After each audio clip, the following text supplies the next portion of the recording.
hemos visto mucho comentario, mucho vídeo de va a ser caro Ripbound, va a ser carísimo, no, va a ser súper barato, se va a abrir mucho, entonces va a ser barato, los ratios no sé qué, va a ser súper caro. Nosotros tenemos bastante experiencia abriendo material a saco, hemos abierto de muchos juegos distintos, hemos estado en todos los juegos prácticamente, así que más o menos comparándolo con todos los juegos y luego teniendo en cuenta las particularidades que tiene Ripbound, vamos a daros nuestra opinión de cómo creemos que va a ser el mercado y los precios de Ripbound, sobre todo hablando en la salida de este primer set. A ver, es un poco complejo meterse en este tema a meses de que salga el juego, pero tenemos un par de datos que sí que nos pueden acercar un poquito a cómo van a ser los precios dentro de Ripbound. Hablamos de singles, ¿vale? Ya el material sellado no sabemos cómo va a ir porque esto hay muchos factores tampoco que no vamos a llegar a saber hasta que no pase.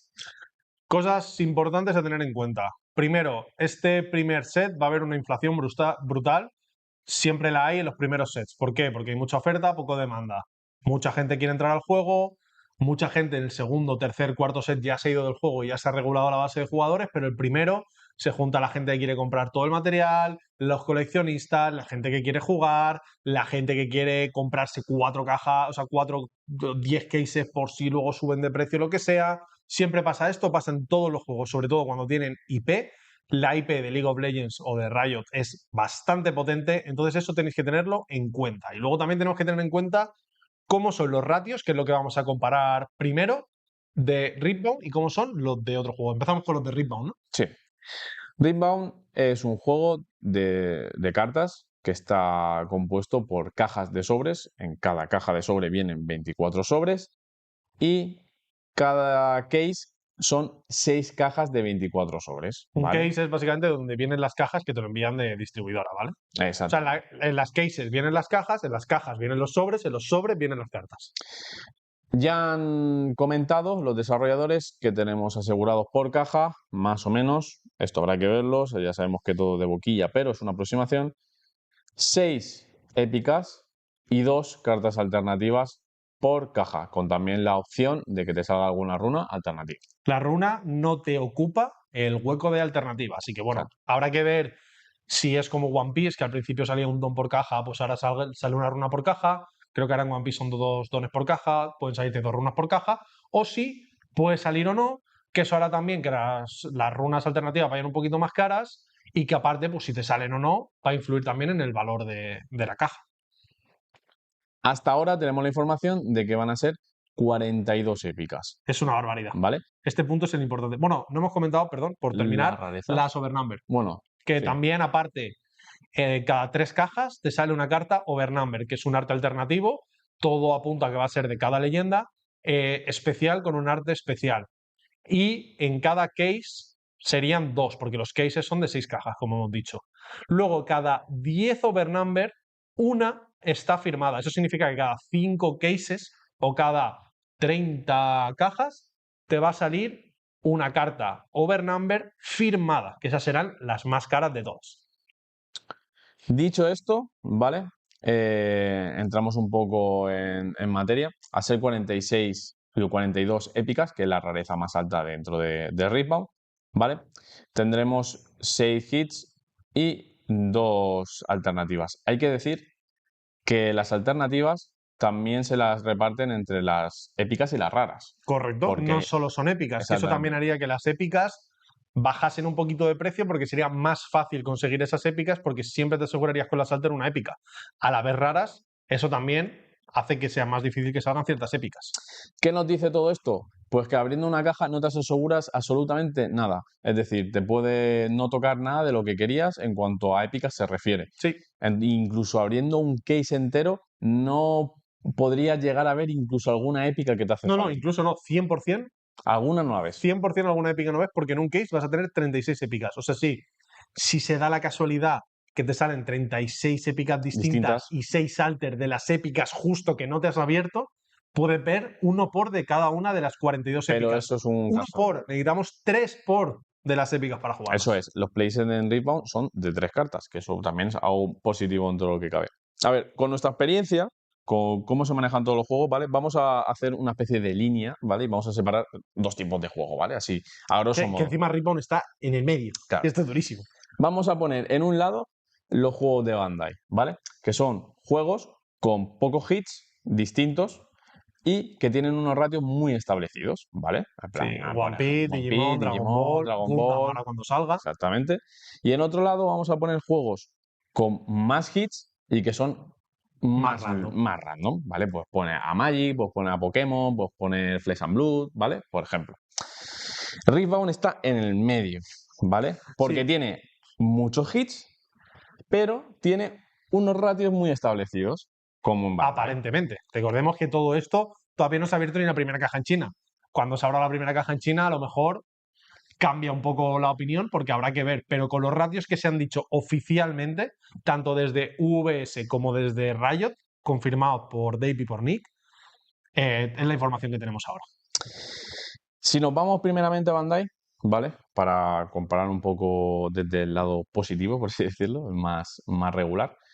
Los juegos de Bandai tienen pocos hits y tienen los ratios más o menos asegurados. Por lo tanto, deberían de ser más baratos, porque abrir una caja de un juego de Bandai es mucho más seguro que abrir una caja de los juegos que están en el otro lado, ¿no?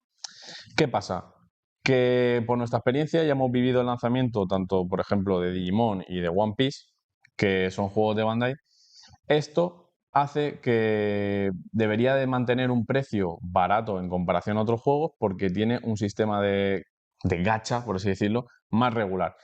Pero si esto le añades una salida de un juego con IP que tiene mucha demanda y la oferta puede llegar a ser poca debido a que todo el mundo compra material, todo el mundo está revendiendo, a veces el material sellado se mueve sellado sin llegar a abrirse, aumenta mucho el valor de las cartas, pese a que teóricamente es fácil conseguir esas cartas. ¿Vale? Correcto. Si nos vamos al otro lado, ¿vale? Digamos que no es tan fácil conseguir las cartas porque abrir una caja no te asegura nada, ¿vale?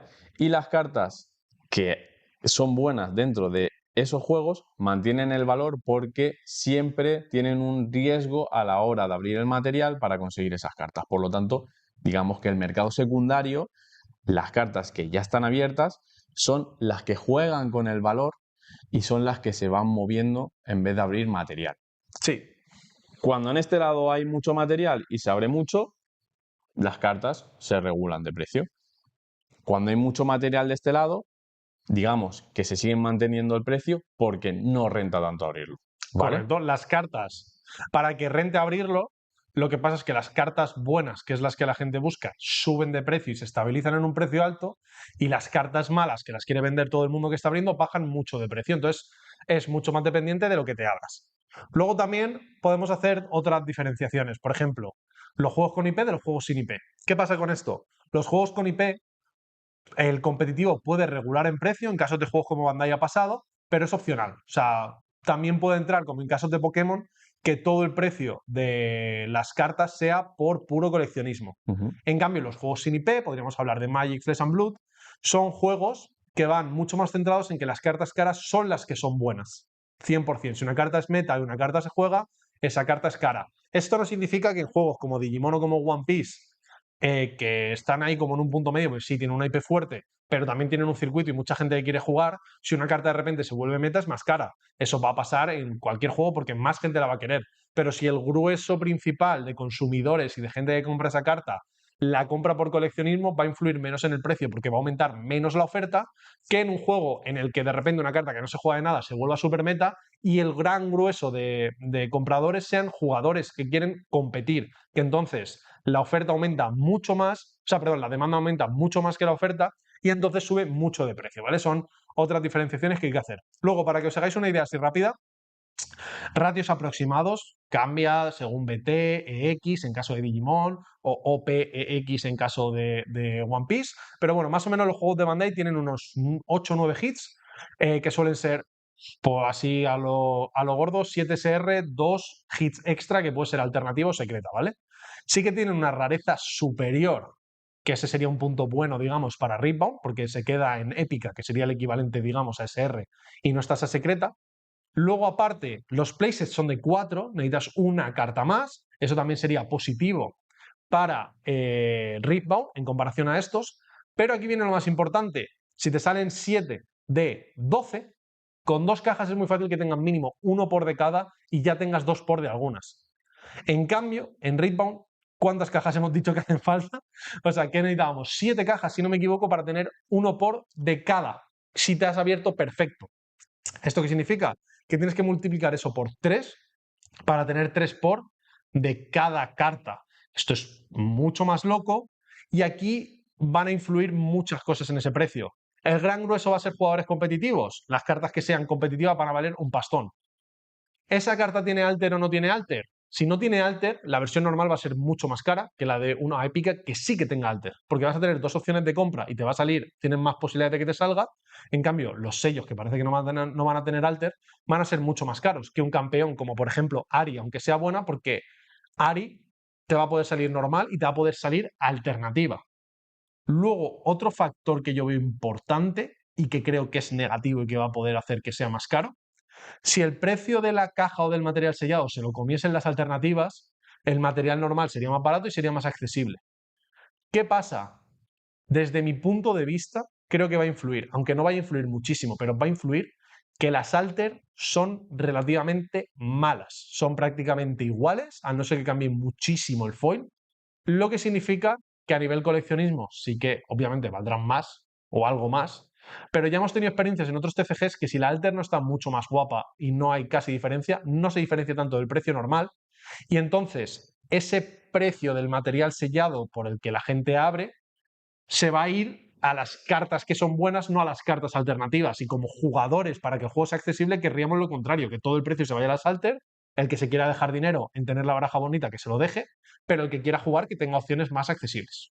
Aquí también un factor muy importante, ¿vale? Es el factor de el precio de la carta y lo que o sea, de la caja y lo que te proporciona en valor la caja. Es decir, si tú abres una caja y el valor que consigues es mayor al precio de la caja, ¿vale? Digamos que es muy rentable abrir cajas, ¿no? Entonces siempre va a estar bien. ¿Qué pasa? Que cuando eso ocurre, normalmente el precio de la caja aumenta, porque es un producto de gran valor. Correcto. Cuando es al revés, cuando tú abres una caja y es difícil que esa caja abierta rente el valor de la caja, ¿vale? Lo que ocurre es que las cartas que tienen valor dentro de esa colección aumentan el precio, ¿vale? Correcto. Entonces, lo que esto va a crear al principio, en las primeras fases del juego, es un desajuste, el cual va a haber un momento en el que por cómo está, por todos los puntos que se juntan aquí, que es una IP, tiene unos ratios asegurados, pero a la vez tiene muchos hits. Entonces, si entra una cosa en juego, que es la location, en plan, si hay poco material en circulación, Que por cierto, se ha confirmado de parte de distribuidora que va a faltar material de salida, ¿vale? O sea, para que lo tengáis en cuenta, está confirmado por la distribuidora que va a faltar. tendremos unos meses donde falte material. Que luego lo El pueden material reimprimir y sellado va a demás. ser caro y las cartas van a ser caras. O sea, Sí. creo que si juntas todos los factores, todos los datos y lo analizas bien, no creo que Riftbound sea un juego barato al principio. No. Va a ser un juego caro. Va a ser un juego, ojo, que generalmente los que tienen hits asegurados y los ratios muy cerrados suelen ser juegos que a lo mejor a la larga no te renta abrir material, sino que comprar las cartas sueltas directamente Sí, también. suele pasar en general eso, ¿eh? O sea, en general. O sea, básicamente, para que os hagáis una idea, en casi cualquier TCG, si quieres una baraja concreta, compra singles. Si quieres tener todo el pool de cartas porque quieres tener todas las cartas, porque tal, porque eres un jugador competitivo, porque eres un coleccionista y quieres tener todo el pool de cartas, compra material sellado, ¿vale? O sea, suele funcionar así. Siempre hay excepciones. Hay cajas que rentan mucho abrir y cajas que no rentan nada abrir. Siempre va a depender. Pero más o menos, para que os hagáis una idea, si quieres algo concreto, singles, porque abrirte esas cosas concretas de la caja es mucho más difícil, luego vas a tener que vender cartas para comprar cartas para mover. Entonces, es verdad que si la caja renta muchísimo, te va a seguir rentando abrirla porque con la compra-venta te va a salir bien, ¿no? O con los trades. Pero por regla general, si quieres una baraja concreta, paga de golpe. Si quieres o sea, tener todo el pool de cartas, compra material sellado y luego aparte, pues paga las que te falten o tradea las que te falten. Por lo tanto, por lo menos sí que a la salida de Ripbound, abrir material sellado creo que sí que va a estar bien porque vas Sí. a tener valor en las cajas. Aparte, Sobre todo si has conseguido el material para PvP. si lo has reservado antes y cuando vas a abrir el material el valor de la propia caja sellada es muy alto, pues ya sabes que lo vas a rentar. Pues porque lo que hay dentro ya vale bastante dinero, lo vas a poder cambiar, lo vas a poder vender y al final te vas a poder hacer con la baraja que tú querías jugar o con las barajas que tú querías jugar. Visto esto, o sea, creo que es casi seguro, vamos, no creo que podamos, no fallaremos mucho en la predicción, puede que luego se vaya regulando y tal. Podemos asegurar que Riftbound va a ser un juego caro de salida. Sí, siempre, a ver.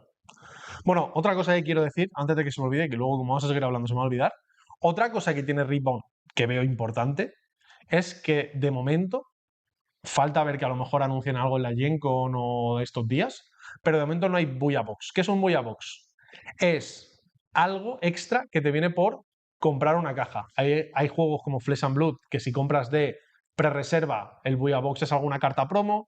Hay juegos como los de Bandai que te viene a lo mejor dentro un sobre que es un Booyah Box con unas promos o lo que sea. Por ejemplo, BT14 de Digimon es una caja que tenía mucho valor sellada, pero las singles no eran tan caras porque el Booyah Box era muy bueno. Entonces, parte del valor de esa caja se lo llevaba el Booyah Box, que eran los training. Entonces, ya Los abrir Box ese Topper. material, sí, de Box Topper, ya ese material de comprarte la caja, tenías asegurado, voy a ponerte, yo que sé, no sé cuánto valían los training, 30, 40 euros todos los training distintos, a lo mejor más. Entonces, ya ese valor de la caja se lo lleva eso. Entonces, el resto de material sellado lo puedes vender más barato porque te regula ese precio. En Ripbound, como de momento parece que no lo hay, también todo el precio PVP o lo que cueste la caja se lo va a llevar lo que haya dentro de la caja en esos sobres. También hay una cosa muy importante y es que en muchos juegos, digamos que el meta se soporta también por los starter deck, porque son barajas que tú puedes comprar directamente preconstruidas, tienes las cartas y a lo mejor metiéndole alguna cosita más, ya directamente son Sí, funcionales. No tiene pinta que en Riftbound vaya a ser así, porque encima no son cartas exclusivas. exclusivas, son cartas que también te van a salir en la edición. Y parece ser que las rarezas aún no están muy claras, Sí, pero no han hablado nada de épicas. no, Entonces, a lo mejor, no tiene quizá pinta que ni haya siquiera épicas. aparezcan épicas. Imagino que los signatures sí. A lo mejor A lo mejor uno por del signature tiene algo que venir, ¿no? aparecerá, sí. Bueno, no tiene por qué. Bueno, pero yo pienso que sí. Habrá que ver. Por Luego, lógica, ¿eh? No sé. es que está el factor. Yo creo que va a haber ciertas caras, o sea, ciertas cartas que van a ser muy caras. ¿Por qué? Di tu take.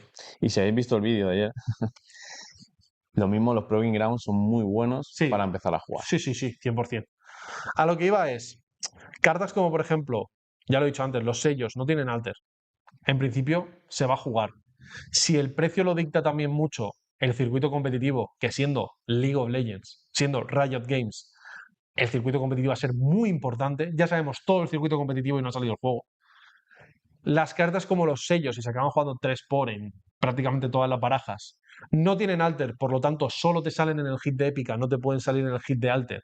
No hay una forma extra de conseguirlas con los starter deck, con los champion deck, con un box topper Booyah Box concreto o con alguna promo de torneo. Todo eso va a hacer que esa carta sea muy cara. A lo mejor la Ari que tiene alter o que lo que sea, o si de repente en el preco de no sé qué te sale este champion de no sé cuánto, bajará el precio de esas cartas, pero eso subirá también el precio de los sellos. Entonces, a mí lo que más me preocupa es que creo que las alter no van a marcar tanto la diferencia como para bajarle el precio a las épicas normales, que va a ser un juego competitivo, entonces las cartas que se jueguen se van a hinchar de precio. Ahora, de hecho, luego hablaré un poco también de Flash, porque creo que es el caso que más se parece con diferencia. Y eso, más que el primer set, va a haber especulación siempre. Va a haber mucha demanda y muy poca oferta. Eso sube el precio, funciona así.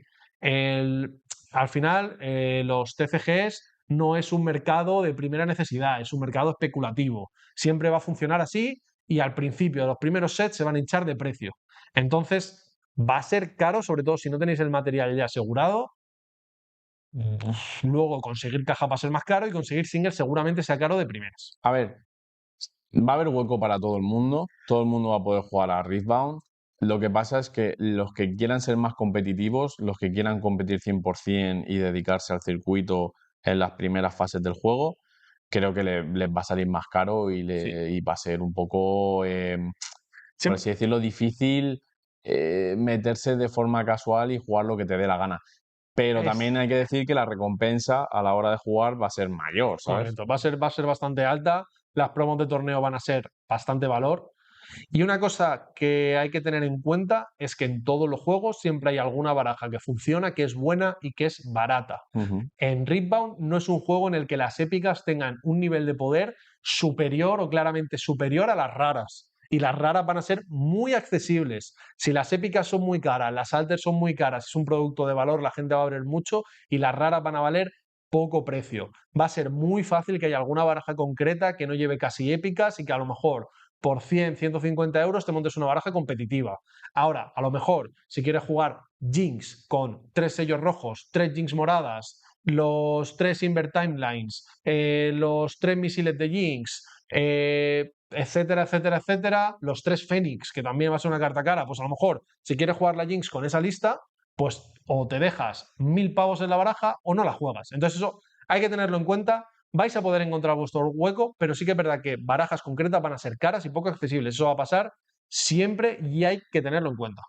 Al menos durante los primeros sets del juego, luego imagino se regulará, al final todo se estabiliza y se vuelven juegos normales. Pero, por ejemplo, yo que sé, está el caso del Orcana, que empezó súper caro porque era de importación y Bueno, sí, en además, ese caso encima es claro, raro por el tema este de importación. era importación, estaba súper caro y, y además había muy poco material y poco a poco se ha ido regulando, pero aún así siguen habiendo cartas muy caras. Entonces, Magic siempre hay cartas caras, Flesh and Blood Ya. siempre hay cartas caras, Bueno, en Pokémon a nivel coleccionismo siempre hay cartas caras. lo bueno es que en Pokémon se tanquea todo el precio del coleccionismo. Mm. Es full de coleccionistas. Entonces, si tú quieres ser jugador competitivo, es Es muy más barato. fácil encontrar barajas súper meta, súper baratas. En cambio, en juegos como Flesh and Blood, ahora voy a hablar un poco de Flesh, voy a ponerme ya porque si no, luego dejamos ahí el vídeo en 3 horas. En juegos como Flesh and Blood lo dicta todo el meta. Si una carta es meta, es cara. Si una carta no es meta, barata. No hay más. Entonces, una cosa que a mí me preocupa también un poco del precio es que los ratios se parecen bastante a Flesh and Blood. Flesh and Blood, los cases son de 4 en vez de 6. Encaja más o menos, aquí es donde cambia un poco, pero más o menos hay unas 6 Majestics, te pueden salir más, que sería el equivalente a las épicas. ¿Qué pasa? Que en el hueco de foil, las Majestic no son foil asegurado, como sí que son en Bandai o en Ripbound, ¿vale? Que las épicas son, a partir de raras, foil asegurado. En Flesh no funciona así y en el hueco de foil te puede salir una Majestic. Y luego aparte hay otra rareza que es legendaria, etcétera. Los playsets también son de 3. Los ratios son muy parecidos porque es 6, pueden salirte más, ¿vale? Pero también son 50 a lo mejor Majestics. Estoy tirando todos los datos al bulto, ¿vale? No me he puesto a mirar exclusivamente todas las últimas expansiones de Flesh and Blood, ¿vale? Pero bueno, he abierto material, más o menos funciona así, parecido. Eh, ¿Qué pasa? Que en los ratios se parecen mucho, los playsets son de 3. Yo creo que va a estar enfocado también a jugador competitivo, aunque creo que va a tener más coleccionismo, aunque ya tiene algo Flesh and Blood, porque ya lleva un tiempo, pero creo que va a tener mucho más coleccionismo Rebound que Flesh and Blood, porque al final es una IP. Ujú. Hay gente que va a entrar por Arcane, no por el LOL. Hay gente que simplemente ha jugado al LOL, quiere jugar con sus amigos, pero quiere tener la carta alternativa de su personaje favorito o la carta firmada overnumber de su personaje favorito. Y va a cambiar eso un poquito, pero Flesh and Blood es el juego más caro para hacerte una baraja, ¿vale? O sea, se sacó la media y el juego más caro, Flesh and Blood. Flesh and Blood es un juego caro. También es verdad que Flesh and Blood es un juego caro porque hay cartas que desde la primera expansión se siguen jugando y siguen manteniendo el precio y es como el impuesto de jugar ese juego, ¿no? Tú por impuesto te tienes que comprar 3 Command and Conquer, la túnica de Fiendal, 3 Lightning Strike, 3 no sé qué, y te tienes que comprar esas cartas, te vas a gastar 300, 400, 500 euros en esas cartas y lo puedes usar en todas las barajas. Eso también puede llegar Aquí a pasar en Riftbound. es distinto porque aquí hay colores, entonces allí hay clases, pero hay cartas que son genéricas, aquí no hay Ya, cartas genéricas. Todas las cartas que he comentado que tienen ese precio son los genéricas. Battlefield. Claro, los Battlefield, pero los Battlefield en principio no hay ninguno Ya. épico, por suerte. Entonces, por ese lado, yo creo que no va a ser tan exagerado, pero sí que los sellos son una carta estable que vas a llevar en todos los decks de ese color. Entonces, yo creo que los sellos es una carta que no me extrañaría que incluso pudiese llegar a 80 pavos, ojalá menos. Puede rondar, no creo que valgan menos de 40. Las épicas de campeones creo que van a ser más baratas porque van a tener alternativa. Entonces, a lo mejor por 20 las puedes conseguir. La épica que sea más mala, muy concreta para alguna baraja, puede costar menos. La épica que sea mala directamente va a costar nada: 5 euros, 3 euros, 2 euros, 1 euro. Y más si se abre mucho para conseguir las buenas. Y luego no me extrañaría que cartas como el Fénix costasen 40, 50 pavos, porque es una carta muy buena, la vas a llevar en casi todas las barajas rojas. Hay que ver porque hay otra cosa que no hay en Flesh, que es el tema de la rotación. Sí que hay otro sistema que se van las leyendas, digamos, ¿no? El equivalente a las leyendas, que son los héroes, pero no se va el, la carta en sí. En cambio, en Ripbound, en 2028 va a haber una rotación. Eso también habrá que ver cómo regula el precio. Pero yo creo que de primera va a ser un juego caro y luego, a partir de la segunda o tercera expansión, se regulará, bajarán los precios y se quedará en una forma estable. Que esa forma estable seguirá siendo cara, pero no tanto. Y siempre va a haber opciones de barajas baratas. Yo creo que hay barajas que pueden jugar sin sellos, esas ya van a ser más baratas de por sí. Y aparte, barajas que prácticamente no quieren prácticamente no quieren ni el campeón épico De la leyenda. de la leyenda. Así que nada, yo creo que hemos hablado suficiente sobre el tema. Yo creo que está todo claro. Sí que es cierto que luego puede pasar cualquier cosa, puede decir Riot, bueno, pues vamos a meter una política de reprint súper agresiva y Bueno, han vamos a dicho, tirar los precios. se supone, esto que es no. otra, que no va a haber reprints al principio. O sea, que durante las primeras expansiones no va a haber reprints. O sea, que a lo mejor hasta dentro de año y medio, 2 años, no hay O a reprints. lo mejor cogen en las promos de Pero torneo y te meten los sellos para regular el precio. Exactamente. Porque igual que han dicho eso, han dicho que quieren que sea un juego accesible. Entonces, a lo mejor meten mano, que eso es algo que, por ejemplo, en Yu-Gi-Oh! La gente se quejaba bastante, pero que al final salió una carta super meta, te la reimprimían a los 3 meses, entonces si durante 3 meses querías competir tenías que gastarte un pastón y a los 3 meses la carta no valía nada. Eso Aquí está no creo mal. que pase algo así, habrá que ver, pero bueno, todo esto ya, cuando se abra la primera caja en China, a lo mejor de repente empiezan a abrir cajas en China y ves que 6 es un número, pero a lo mejor te salen 9 épicas o 10 épicas si tienes suerte o no sé qué, pues ahí cambiará completamente la película. Pero con los ratios que tenemos ahora, la comparación con otros juegos, en principio va a ser más o menos así: juego caro de entrada, con precio de caro de caja y de singles de entrada, con opciones baratas en ciertas barajas porque por suerte no depende 100% de las épicas, y con opciones caras. Hay 3 preguntas. ¿Va a ser barato? No. ¿Va a ser caro? Sí. ¿Va a ser muy caro? Va a haber cosas muy caras. Más que sí que no. Así que ya sabéis, chicos, preparaos. Y te ahorrando. Si tenéis el material comprado, jugarlo bien, es decir, visualizar bien lo que queréis jugar, esperaros sobre todo, no vendáis las cosas al principio, en plan, buah, he abierto el material y mis cartas están, las vendo, tal, no sé qué, porque va a ser un poco descontrol y a lo mejor luego no se establece bien el meta y lo que has vendido muy barato de repente es caro y etc, etc, etc. Entonces Pero tienes que esperar un poquito. ahí tienes que jugar, hay que tener cuidado también con los trades. Tienes que jugar muy bien. Pero ahí tienes que intentar vértela y jugarla bien, porque no puedes no tradear, no vender y que el mercado se turbo estanque. O sea, al final Exactamente. tienes que moverlo, pero tienes que ser un poco pícaro, decir esto yo creo que tiene más potencial, esto menos. Tienes que tener ojo. Y tradear un poquito, porque también, y si es con colegas, pues tradear para lo que vayas a jugar. Al final, en esta primera expansión, como vamos a tener un testeo en China, los precios van a venir más o menos ya Sí, finos. marcados, porque Pero hay que decir que luego el meta se va a revolver y no va a ser el mismo que China, eso os lo digo ya. Sí, 100%. Entonces, si tenéis material sellado, pues jugarlo bien. Si no tenéis material sellado y decís que vais a comprar una baraja, tal, no sé qué, pues pensarlo bastante bien, probar con proxy, ver un poquito el meta, definir un poquito vuestro juego, saber qué vais a jugar, qué os gusta y que si tiene buenos resultados o no, según para qué lo queréis jugar, ahorrar el dinero y comprar directamente la baraja. Ese creo que es la mejor opción cuando todo se vuelva muy loco. Sí. Y nada, chicos, esperamos haberos ayudado un poquito. No sé si tenéis otra opinión, si tenéis más datos, alguna cosita, ya sabéis, lo podéis poner en comentarios y debatimos por ahí perfectamente. Sí.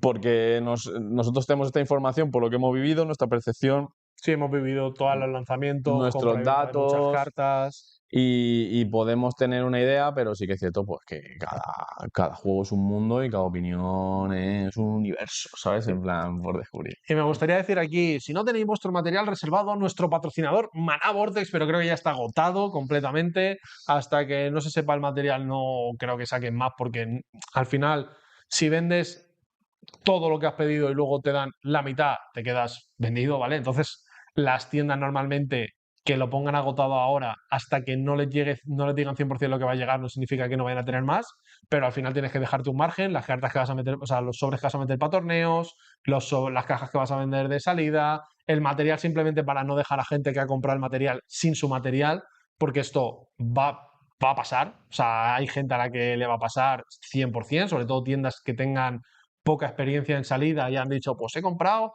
1000 cajas y he vendido 1000 cajas, he puesto 1000 cajas. Y luego cuando la distribuidora le diga, pues te van a llegar 700, van a decir, hostia, pues ahí tengo que mandar 300 correos electrónicos diciéndole a la gente, toma, te devuelvo tu dinero porque no te va a llegar el material. Ya veremos, creo que está casi agotado en todos los sitios, así que tocará esperar ya a que nos aseguren a cada tienda qué material va a llegar. Estamos en julio, ¿eh? Es que, a ver, queda poquito en realidad.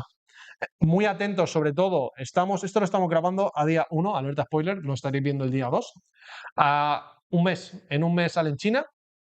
Ahí los unboxings hay que verlos, hay que tenerlos vigilados y hay que ver cómo acaban los ratios, porque en principio será 1-1, no es como los juegos de Bandai en esto, que en Japón las cajas son la mitad, entonces los ratios son distintos, son la mitad, es un poco más extraño. Aquí no, aquí en principio va a ser 1-1, así que va a ser muy fácil ver cómo va a llegar el material aquí. No creo que se haga ningún ajuste de que de repente allí no se abra casi una carta y digan, pues ahora de repente te vamos a meter mágicamente. Poco margen también. No, hay poco margen y las cartas estarán ya impresas, estarán ya, para cuando salga en China estará ya todo preparado, no se lo van a dejar para el último momento, así que no va a cambiar nada de China aquí en principio. Y bueno, luego ya no hemos hablado de temas sorprints y cosas así porque es un follón, no nos vamos a meter ahí. Pero bueno, dejadnos la opinión que tengáis vosotros en los comentarios. Esperamos poder haber resuelto dudas. Si os queda alguna duda más, vamos a estar atentos a los comentarios y los vamos a leer. Al final, recordad que todo esto es la opinión que tenemos y la percepción que tenemos del mercado que hemos vivido en otros TCGs a un TCG que ni ha salido, o sea que puede cambiar todo bastante. Intentamos ser lo más honestos posibles porque sería muy fácil decir, Raidbound va a ser la leche, todo va a ser súper barato y vais a entrar todos, poneos a ver todos nuestros vídeos. Todo el mundo va a poder entrar y todo va a ser una fiesta y todo el mundo va a poder jugar lo que le dé la gana. Si decimos eso, estaríamos mintiendo claramente. Poneros a ver todos nuestros vídeos de partidas porque vais a poder jugar la baraja que queráis. Pues a lo mejor no, a lo mejor cada uno tiene su poder adquisitivo. Hay gente que por suerte va a rotar de un juego a otro, como por ejemplo ha sido mi caso y el de mucha gente que pues vendo todo lo que tengo de otro juego y hago esa inversión a Ripbound, entonces puedo meter un capital mayor al principio para tener todas las cartas, que gente que este es su primer TCG y no va a decir, bueno, pues toma, me voy a dejar 3.000 pavos en cartas de primeras porque tenía ahorrados 3.000 pavos, no es lo mismo. Según se vaya acercando la salida y tengamos más información, vamos a intentar hacer vídeos más de economía del TCG y tal, mucho más detallados y más finos, pues para guiar un poquito más en cuanto a cómo enfocarlo a la hora de empezar en el juego, que creo que es muy importante porque mucha gente empezará de cero y no sabe cómo hacerlo de forma óptima. Entonces intentaremos aclarar un poquito y tenemos mucha más información como para hacerlo. Ahora mismo pues podemos prever lo que es obvio. Claro. Pero no podemos afinar mucho más. Entonces es tu primer TCG, muy fácil que metas la pata con algunas cartas al principio, te gastes más dinero del que debas, luego tus cartas, alguna pierda valor, otra no sé qué, hayas hecho mala gestión. Entonces para eso haremos vídeos más concretos sobre economía de los TCGs, sobre cómo funciona aplicado en Ripbound y qué cosas tenéis que tener en cuenta, sobre todo para no tener esos errores que sería normal en gente que acaba de empezar en un TCG. Los que venís de otros TCGs estáis ya curtidos, ya sabréis un poco cómo funciona, porque más o menos, quitando las diferencias que hemos comentado ya en este vídeo, sabéis cómo funciona. Así que nada, chicos, ahora sí que sí. Vamos a dejar de daros la turra, que siempre hacemos la misma. Nos vemos en el próximo vídeo. Like si no le habéis dado like. Suscribiros si no lo habéis suscrito. Compartid si no habéis compartido. Y si lo habéis compartido, compartíselo a más gente. Y nos vemos en el próximo vídeo. Hasta luego. Hasta luego.